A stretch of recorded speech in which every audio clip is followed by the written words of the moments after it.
A modest cabin sits quietly in the woods. Inside, Maddie is preparing dinner, tossing asparagus into a pan, checking the rice, and monitoring the lamb ribs roasting in the oven. She reads the instructions for the sauce, gives it a taste, and immediately grimaces in disgust.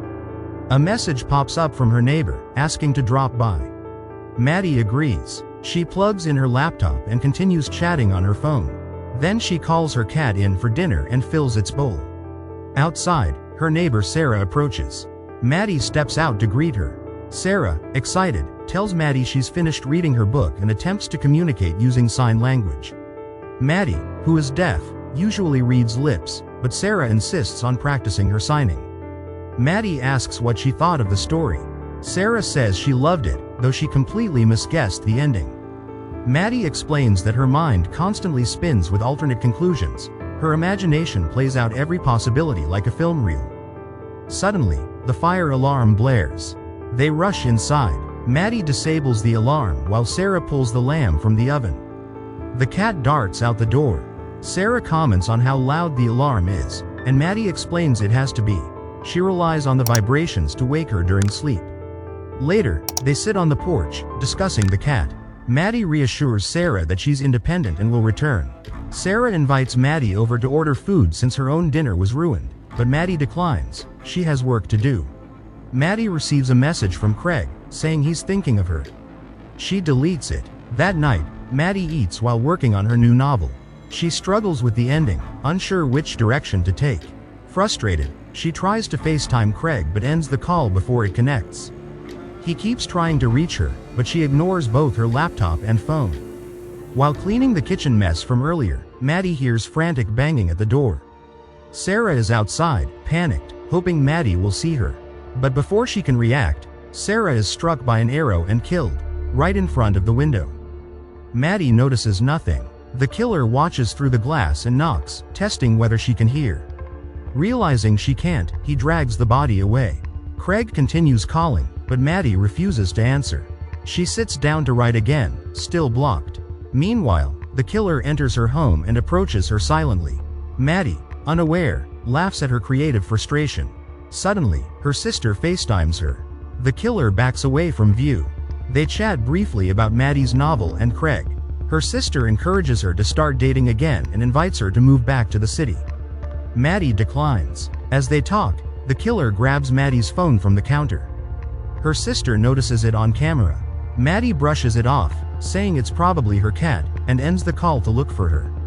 She calls the cat using the sound of food in the bowl. No response. She searches the house, upstairs, downstairs, but the cat is nowhere. Back at her desk, Maddie receives a message from her own phone. It's a photo of her searching for the cat, followed by one of her looking at the image on her computer. Terrified, she approaches the door and sees the killer standing on the porch. He holds up her phone. Maddie slams the door shut just in time. The intruder tries every entry point, circling the house. Maddie attempts to call 911 on her laptop, but he cuts the power. She tries to connect to Sarah's Wi-Fi, but doesn't know the password. He toys with her, then disappears into the woods. Maddie watches as he slashes her car's tires. She writes a message on the glass door and illuminates it with a flashlight. The killer reads it, removes his mask, and asks if she can read his lips. Maddie nods. He tells her he knows she lives alone. No one is coming. He can enter whenever he wants, but he'll wait until she's ready to give up. Then, he says, they'll have fun. Maddie nods, signaling she understands. After he leaves, she grabs a knife and hammer from the kitchen, checks the living room, then barricades herself in the bedroom and closes the curtains. Peeking through the window, she sees nothing. Then a shadow appears. He knocks, and she sees the silhouette on the ground. When she checks, she realizes he's using Sarah's body to knock. Maddie drops her weapons and retreats, sobbing. Suddenly, she remembers Sarah had her phone in her back pocket. She grabs her car keys and tries to activate the alarm through the window. No luck. She opens the door and triggers it. The killer hears it and approaches the car. Maddie rushes back to the bedroom and searches Sarah's pockets. Just as the killer returns, she slams the window on his fingers and stabs him. Bleeding, he tears a piece of Sarah's shirt and wraps his arm. Realizing Maddie was searching for the phone, He shows it to her, then places it on Sarah's body. Maddie returns to the living room. He tries to open the window again. Moments later, she sees him moving outside and hides. The killer peered through the glass door, scanning the room. He didn't see Maddie, but something told him exactly where she was hiding. Inside, Maddie opened the door and slipped out quietly. She crouched beneath the porch, holding her breath as he walked right past her. She felt the vibrations of his footsteps through the wooden planks above. He circled the house again, trying to lure her out. When she finally made a run for it, he fired several bolts from his crossbow, but missed each time. Maddie darted back inside and locked the door behind her. She climbed to the second floor and watched him from above. When she saw him approach the front door, she opened a window and carefully climbed out onto the backside of the house. Every movement was deliberate. She knew he was still at the front, so she tossed her lit flashlight deep into the woods to create a distraction. The man took the bait and followed the light. Maddie descended from the roof, but he reappeared and fired again. One arrow struck her leg. He climbed up to check if he'd hit her. Maddie, gritting her teeth, pulled the arrow out and waited. As he reached the roof, she shoved him off and grabbed his crossbow. She tried to load it, but couldn't figure out the mechanism. That gave him time to climb after her. Maddie scrambled back inside just before he reached the window. She aimed the crossbow at him, forcing him to retreat. In the bathroom, Maddie tended to her wound. She poured alcohol over the gash and wrapped her leg tightly to stop the bleeding. Tears streamed down her face as she tried to think. She examined the crossbow again, noticing strange markings etched into it. She attempted to load it once more, but couldn't get the bow to lock into place. Then she saw him, watching her through the bathroom window. Suddenly, someone knocked on the front door. It was John, Sarah's boyfriend. Maddie didn't hear him, but the killer did. John saw the message Maddie had written on the glass and reached for his phone to call the police. That's when the killer appeared, pretending to be law enforcement. He ordered John to drop the phone. John calmly replied that it wasn't a weapon and that he didn't want any trouble. The man told him to kneel and show his ID. John said it was in his wallet and placed his phone down to retrieve it. The killer snatched the wallet and examined the ID, then asked if John lived next door. John nodded. The man apologized for the scare and spun a story. He claimed he had responded to a call, found the house in chaos, and was attacked by someone fleeing the scene. He said the intruder had stolen his gun and radio, and that he needed to contact the sheriff. John began to doubt the story. The man insisted he was a deputy, new to the job.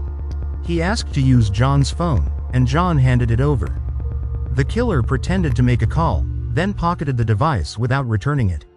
They chatted about Maddie. John said she mostly kept to herself. He noticed the man's bleeding arm and asked about it.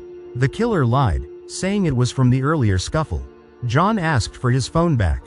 When the man handed it over, something fell from his pocket, Sarah's earring. John recognized it instantly.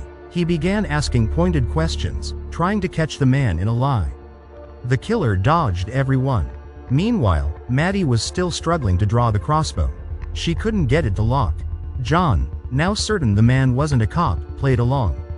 He told him that Maddie kept a spare key hidden in a planter at the bottom of the stairs. As the man walked down to check, John picked up a rock and slowly approached, still chatting casually, masking his intent. Just as John prepared to strike, Maddie began banging on the window, an unintentional distraction. The killer seized the moment and stabbed John. Wounded but not defeated, John lunged again, but the man circled him, keeping just out of reach until John collapsed to the ground. He leaned over John, but John wasn't finished. With a final burst of strength, he tackled the man, locking him in a tight grip. He shouted to Maddie, "Run!" She bolted out the back door. The killer broke free and chased her down, striking her over the head with a rock. But that wasn't real. It was just one of the many scenarios playing out in Maddie's mind. She was still inside the house. Her inner voice reminded her she couldn't run. John was gone. He hadn't been able to stop him. Maddie's thoughts spiraled through every possible outcome. Could she shoot him? Could she make it outside and restore the power? Could she hide in the bathroom or the loft? Even if she found a place to hide, she might still bleed out. The crawl space was an option, but he already knew she'd used it once. Outside, the killer rummaged through John's pockets and found a pack of cigarettes. He walked over to Maddie's car, grabbed a wrench, and sat on the hood, lighting a cigarette. He decided to give her a little more time, to let the blood loss do its work. Then, unexpectedly, her cat appeared. He crouched down, ready to kill the animal. That's when Maddie struck. She fired the crossbow. The bolt hit him, and she sprinted back inside. He chased her, catching her hand in the door and crushing it. She screamed. He let go, and she slammed the door shut, locking it. He snapped the arrow in half and shouted that he was coming in. Inside, Maddie opened her laptop and typed out his physical description. As he began smashing the glass, she wrote a final message to her parents. Then she hid in the bathroom and waited. Her body was failing. She didn't hear him enter through the window behind her. But she felt it, the breath on her neck. She spun around, dodging his knife, and stabbed him. She fled to the kitchen, collapsing to the floor. He limped after her, ready to finish it. But Maddie wasn't done. She sprayed wasp repellent into his eyes, blinding him. Then she activated the fire alarm, disorienting him further. He dropped the knife. She grabbed it, but he tackled her. They fought viciously. He nearly overpowered her, until she reached for the wine opener. And ended it. Breathing heavily, she pulled her phone from his pocket and dialed 911. Later, Maddie stepped out onto her porch, bloodied but alive. Her cat curled up beside her. The police finally arrived. And that's the end of the movie. Please subscribe to my channel, it would mean the world to me. Also, remember to like the video and gently touch on the bell icon to receive a notification whenever I release a new video. While you are at it, leave a comment too, and I will see you in the next video.